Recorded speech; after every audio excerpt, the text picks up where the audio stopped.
मध्ये मी स्वप्नील परदेशी आपलं पुन्हा एकदा स्वागत करतो। पाहूया गेल्या 24 तासातील ताज्या घडामोडी।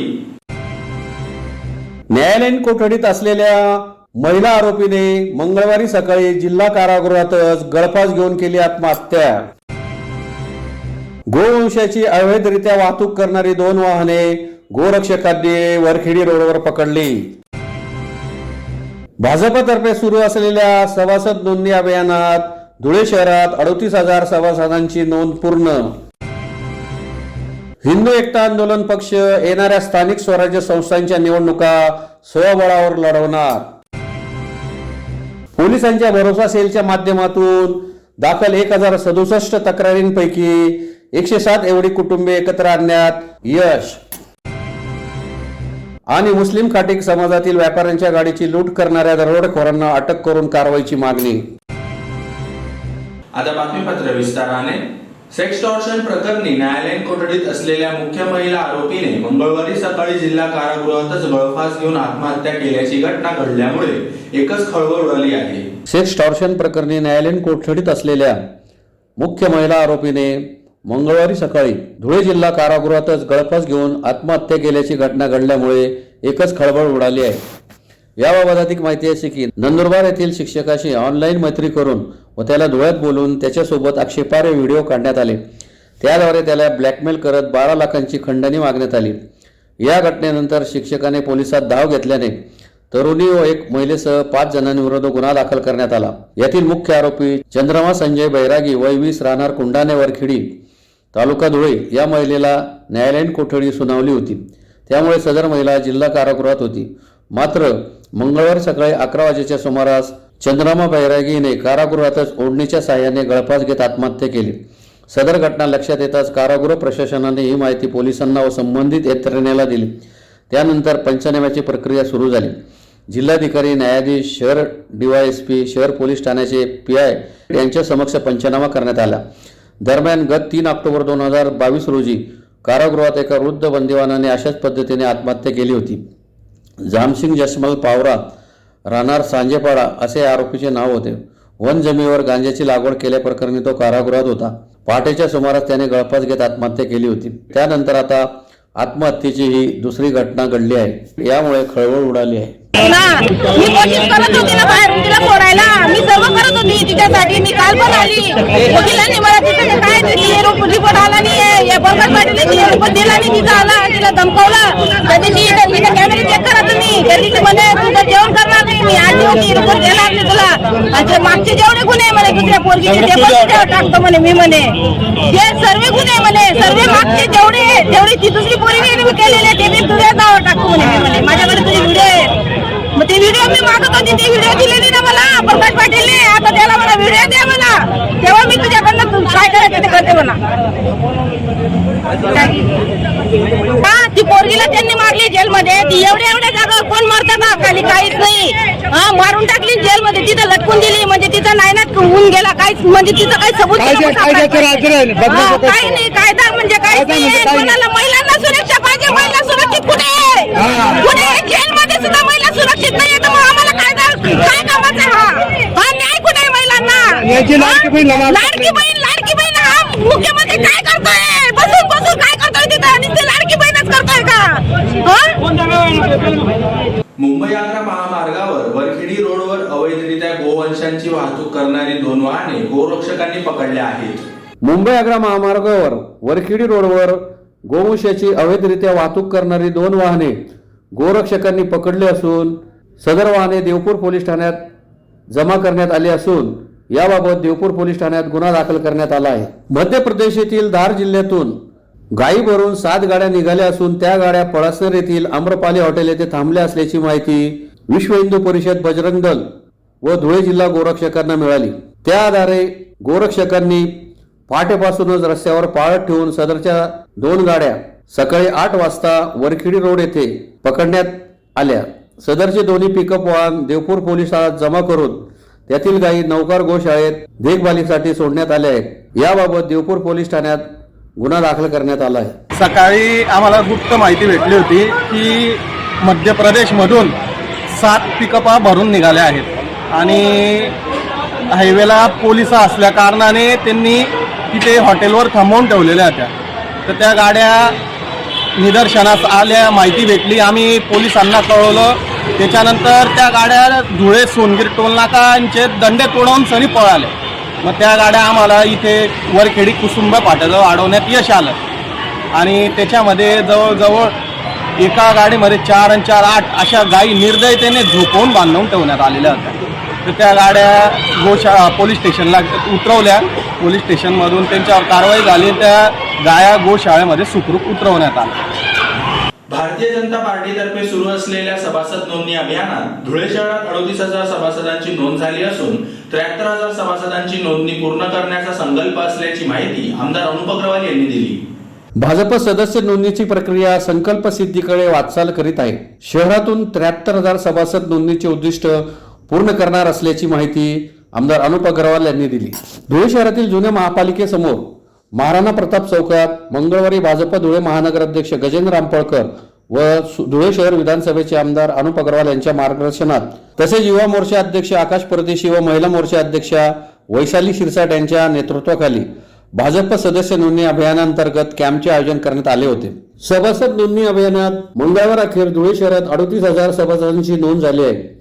73,000 सभासदांची नोंदणी पूर्ण झाल्यावर राज्याचे भाजपाध्यक्ष आणि मुख्यमंत्र्यांना ही माहिती दिली जाणार आहे. यावेळी माजी महापौर प्रतिभा चौधरी, प्रदीप करपे, प्रदेश पदाधिकारी रमण गवळी, डॉक्टर सुशील कुमार महाजन, डॉक्टर श्रीराम बतवाल, जिल्हा सरचिटणीस ओमप्रकाश खंडेलवाल, यशवंत येवलेकर, भारती माळी, संदीप बैसाने, जिल्हा प्रवक्ते श्याम पाटील, सोशल मीडिया प्रमुख पवन जाजू, कार्यालय प्रमुख प्रकाश उबाळे, अनिल सोनार, जीवन शेंडगे, जयंत वानखेडकर, सुरेश चौधरी, अरुण पवार, बबन चौधरी, युवा मोर्चा महामंत्री पंकज दात्रक, सचिन पाटील, विनय बेहरे, युवा मोर्चा उपाध्यक्ष हिना मेवानी, प्रितेश अग्रवाल, दादा कोळी, सुहास अंपळकर, डॉक्टर चेतन पाटील, दिनेश जांगेड, जिल्हा चिटणीस प्रथमेश गांधी, शिवाजीराव काकडे, महिला मोर्चा महामंत्री मोहिनी दात्रक, सुनीता सोनार, आरती पवार, नेहा आईरराव, वैभवी दुसाने, विद्या देसले, संगीता पोद्दार, निशा चौबे, उर्मिला पाटील, शिला वडागे, योगिता विस्पुते आदी उपस्थित होते.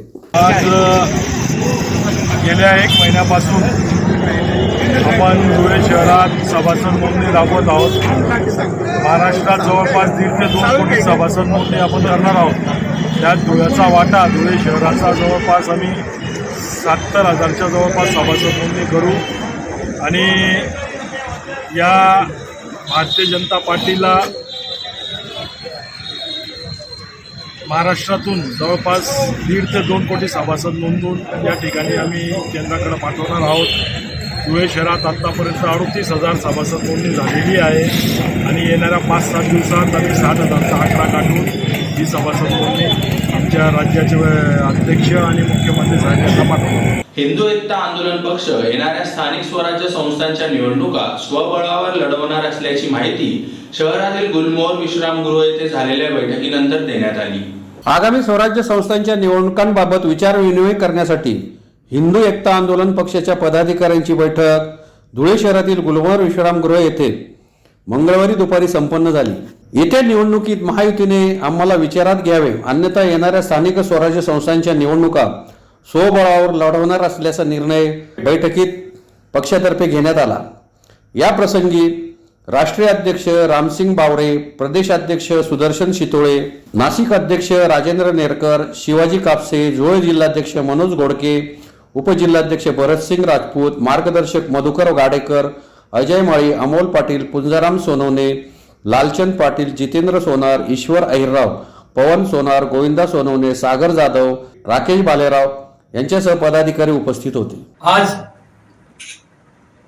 हिंदू एकता आंदोलन पक्षाचे राष्ट्रीय अध्यक्ष श्री रामसिंग भाऊ बावरी व प्रदेश अध्यक्ष सुदर्शन अण्णा शितोळे व आमचे काही अध्यक्ष हे आज धुळे जिल्हा दौऱ्यावर आले असता आज गुलमोहर रेस्ट हाऊस या ठिकाणी येणाऱ्या स्थानिक निवडणुका असतील त्यासाठी बैठक आयोजित करण्यात आलेली होती.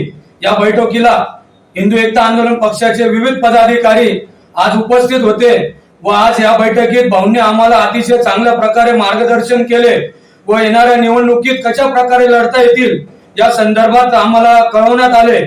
तर आम्ही शिवसेना असो, भाजपा असो महायुतीचं जे सरकार आहे यांना आम्ही विनंती करतो की ज्या निवडणुका होणार आहे युतीच्या माध्यमातून यामध्ये आम्हालाही समाविष्ट करण्यात यावं, अन्यथा आम्ही हिंदू एकता आंदोलन पक्षाच्या वतीने आम्ही स्वतंत्र निवडणूक लढवू असे आम्ही आज जाहीर करतो. एवढं बोलतो आणि माझ्या वाणीला विराम देतो. जय हिंद, जय हिंदू राष्ट्र.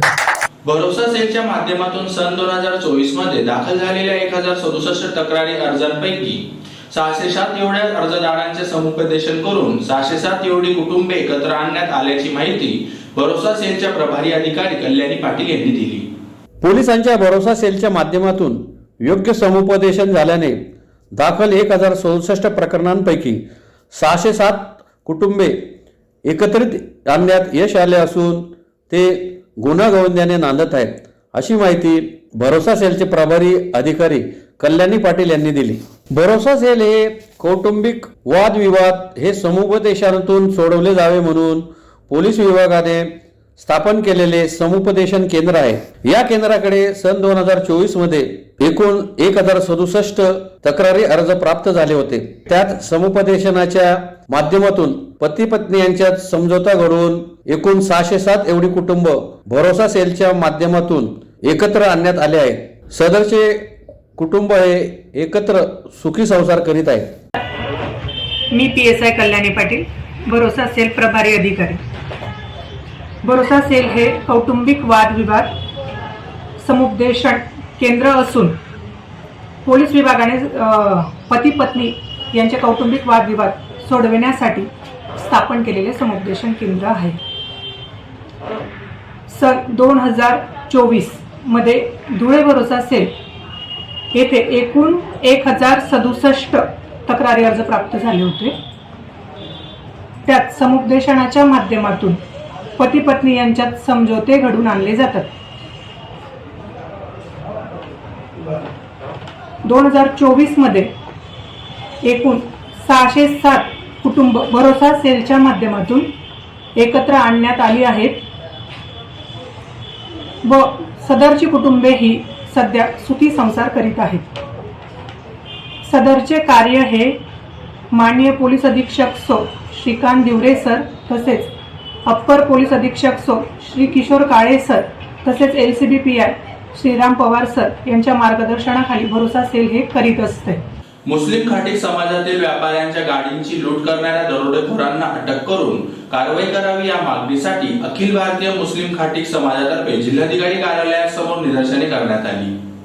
मुस्लिम खाटीक समाजातील व्यापाऱ्यांच्या गाडीची लूट करणाऱ्या दरोडेखोरांना अटक करून कठोर कारवाई करावी या मागणीसाठी अखिल महाराष्ट्र मुस्लिम खाटीक समाजातर्फे जिल्हाधिकारी कार्यालयासमोर निदर्शने करून निवेदन देण्यात आले आहे.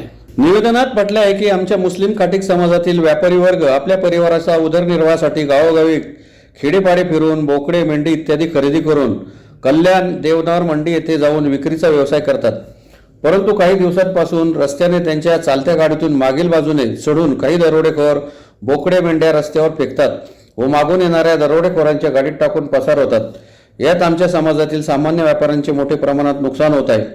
महोदय, मागील आठवड्यात गुरुवारी शिरपूर येथील व्यापाऱ्यांचे तापी पूल वर्षिदापाशी पासून ते दरडाणामधील नायरा पेट्रोल पंपाजवळ ही घटना CCTV कॅमेऱ्यात निदर्शनास आली. त्यात अज्ञात व्यक्ती चालत्या गाडीवर चढून बोकडे मेंढ्या रस्त्यावर फेकत आहे व मागून येणाऱ्या दरोडेखोरांच्या गाडीत टाकून पसार होताना दिसत आहे. त्यात 23 बोकडे मेंढ्या चोरण्यात आले. तसेच 27 डिसेंबर रोजी सिंदखेडतील व्यापाऱ्यांचे 35 बोकडे मेंढ्या गोराणे फाटा ते सोनगीर दरम्यान अशाच प्रकारे लूट करण्यात आले. म्हणून आपणास विनंती की अशा दरोडेखोरांना अटक करून त्यांच्यावर कडक शासन करावे, त्यांना आपल्यामार्फत धडा शिकवावा जेणेकरून सामान्य व्यापाऱ्यांचे नुकसान होणार नाही अशी मागणी करण्यात आली आहे. यावेळी अध्यक्ष युसुफ लतीफ खाटीक, जनरल सेक्रेटरी इम्रान खाटीक यांच्यासह व्यापारी बांधव मोठ्या संख्येने उपस्थित होते. 21/1/2025 माननीय SP साहब को हम लोग निवेदन देने आए हैं. अखिल महाराष्ट्र मुस्लिम खाटीक समाज की तरफ से जो व्यापारी शिरपुर से लेके तो कल्याण तक जाते हैं, ये महाराष्ट्र की जो बॉर्डर है हराखेड़ से लेके तो हैदराबाद तक के बगैर पहुंचाते हैं. ऐसे व्यापारियों के साथ में लूटपाट हो रही है. व्यापारी सुबह से 4 बजे से बकरा मंडी के ऊपर जाता है, बकरा जमा करता है.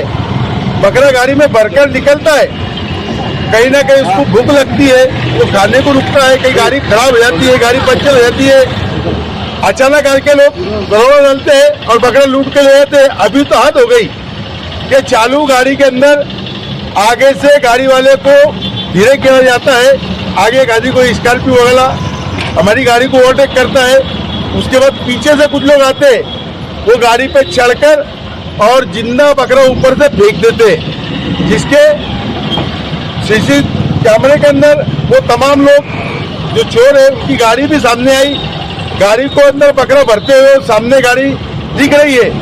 नायर पेट्रोल पंप के ऊपर वो सीसीटीवी कैमरे हमारे पास में, वो भी प्रूफ है सीसीटीवी कैमरे के। हमारी प्रशासन से विनंती है, इसके पहले मालेगांव के पास में इसी तरह एक दरोड़ा गिरा जो व्यापारी के ऊपर गोली फायरिंग हुई, जलगांव जिले का था हमारा व्यापारी, वो एक्सपायर हो गया। प्रशासन कर क्या रहा है? हमारी प्रशासन से विनंती है कि ऐसे हरामखोर दरोड़ेखोर चोरों को प्रशासन ने पकड़कर शासन ने उसको कड़ी से कड़ी सख्त उनको सजा देनी चाहिए। हमारी एसपी साहब और कलेक्टर साहब और हम लोग यहाँ से निकलने के बाद तमाम व्यापारी, कल्याण मंडी के व्यापारी और महाराष्ट्र के जितने व्यापारी और हमारे साथ हमारे धनगर बंधु भी है जो हमारे साथ में बकरे का मेंढी का व्यापार करते हैं, इनके साथ भी ऐसे ही हो रहा है। हम लोग यहाँ से उठकर अब मंत्रालय जाएंगे, गृह मंत्री को भी निवेदन देंगे, अगर हमारे ये चोर जल्दी जल्दी नहीं पकड़े तो हम कलेक्टर ऑफिस के पास में बैठकर धनगर बांधव और घाटिक बांधव मिलकर एक आंदोलन छेड़ेंगे। जय हिंद, जय महाराष्ट्र। पुन्हा एकदा पाहूया ठळक घडामोडी। न्यायालयीन कोठडीत असलेल्या महिला आरोपीने मंगळवारी सकाळी जिल्हा कारागृहातच गळफास घेऊन केली आत्महत्या। गोवंशाची अवैधरित्या वाहतूक करणारी 2 वाहने गोरक्षकांनी वरखेडी रोडवर पकडली। भाजपतर्फे सुरू असलेल्या सभासद नोंदणी अभियानात धुळे शहरात 38,000 सभासदांची नोंद पूर्ण। हिंदू एकता आंदोलन पक्ष येणाऱ्या स्थानिक स्वराज्य संस्थांच्या निवडणुका स्वबळावर लढवणार। पोलिसांच्या भरोसा सेलच्या माध्यमातून दाखल 1067 तक्रारींपैकी 107 एवढी कुटुंबे एकत्र आणण्यात यश।